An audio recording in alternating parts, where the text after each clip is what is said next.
Good afternoon, I'm Raylene Ramsey. This is your afternoon news fix for Thursday, the 23rd of July. Climate Change Minister Simon Watts insists the government's committed to its climate targets, despite renewed warnings we aren't on track. A Climate Change Commission report shows New Zealand's at risk of missing all its climate targets. It warns the pace of emissions reductions has to more than double over the next few years to meet them.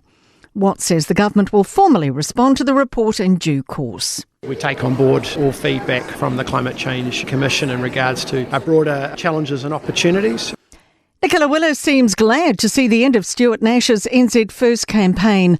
He formally resigned as the party's Napier candidate last night after significant backlash over comments described as sexist. Nash called National's Katie Nimmin lazy, referencing her leave taken after having a baby. Willis is pleased he's no longer running for Parliament. That's a victory for New Zealand women and New Zealand parents.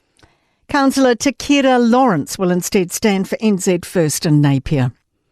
A Labour MP is thanking the House for the cross-party support given to her members' bill to ban virginity testing and hymenoplasty. The legislation describes the practice as invasive and degrading for women and girls. It passed its first reading last night. MP Priyanka Radhakrishnan says the procedures violate human rights. Some people who practice it believe that they're actually doing the right thing because it's based or a practice that is rooted in medical evidence or science, but it's not. ChatGPT creator OpenAI has apologised after its server hacked into another firm during testing by itself. It's prompted investigations looking to remove faults and vulnerabilities to stop another such breach. Experts say it's concerning, but likely to be too complex for the average hacker to copy.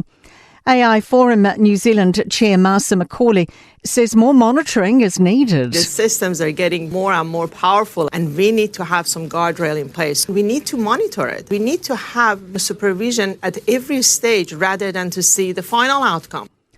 El Niño can be tough on farmers overseas as well as in New Zealand.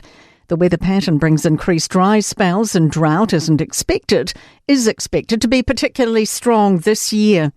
Lincoln University applied economics professor Anita Reiford says previous El Niño cycles shaved 0.4% off GDP.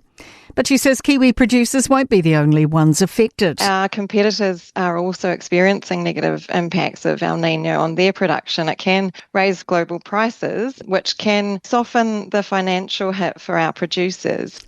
Residents in Wairarapas, Greytown and Featherston are being asked to only use water for essential purposes after damage to a supply pipe. Local Democracy reports the pipe feeding the water treatment plant is being repaired. South Wairarapa District Council says the supply is still safe to drink. To sport, Warriors coach Andrew Webster is becoming frustrated with keyboard Warriors making up NRL transfer stories, stressing there is no truth to rumours that the club is signing Nathan Cleary or Joey Manu. Women in Sports Aotearoa board member Louisa Wall is urging Netball New Zealand to focus on improving infrastructure and giving domestic players certainty. Seniors golfer Stephen Elker believes the New Zealand talent pool will throw up more professionals on the back of Ryan Fox's major success. Elker just wants more funding for youngsters in their formative stages. That is your latest news fix. We'll be back with the next update tomorrow morning from the Newstalk ZB newsroom.